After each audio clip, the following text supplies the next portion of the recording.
Guys, మనందరికీ పూల మొక్కలంటే చాలా ఇష్టము. నా బ్యాక్‌యార్డ్‌లో కూడా ఒక పూల మొక్క ఉంది. దీన్ని నైట్ క్వీన్ లేదా రాత్ కి రాణి లేదా నైట్ బ్లూమింగ్ జాస్మిన్ అని ఇలా పిలుస్తూ ఉంటారు. తెలుగులో ఏమంటారో తెలీదు నాకైతే. ప్లీజ్ కామెంట్ చేయండి.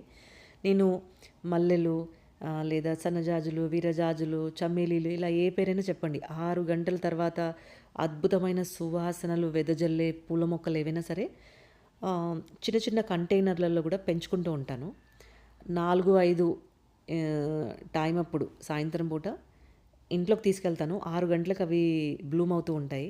ఇక ఇల్లంతా ఇంటెన్స్‌లీ ఫ్రాగ్రెన్స్ ఉంటే ఒక పాజిటివ్ డివైన్‌ని నేను ఫీల్ అవుతూ ఉంటాననమాట. చాలా అద్భుతంగా ఉంటుంది.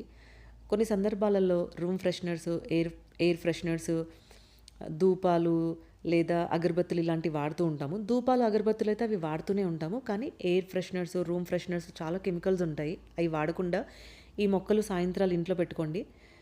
ఇల్లంతా మీరు ఆ అద్భుతమైన పరిమళాలతోటి ఒక పాజిటివ్ ఎనర్జీని ఫీల్ అవుతూ ఉంటారు. ట్రై చేసి చూడండి. నేను రెగ్యులర్‌గా చేస్తూ ఉంటాననమాట. ఇక ప్రొద్దున్నే సన్‌రైజ్ తర్వాత బయట పెట్టేస్తూ ఉంటాననమాట. ఇక దాంతోపాటు ఈరోజు దసరా. మీ అందరికీ దసరా శుభాకాంక్షలు. చెడుపైన మంచిని ఎలా సాధించామో, ఎలా విజయం పొందామో, అలానే మన జ్ఞానేంద్రియాల పైన కూడా నిగ్రహాన్ని సాధించాలన్నమాట.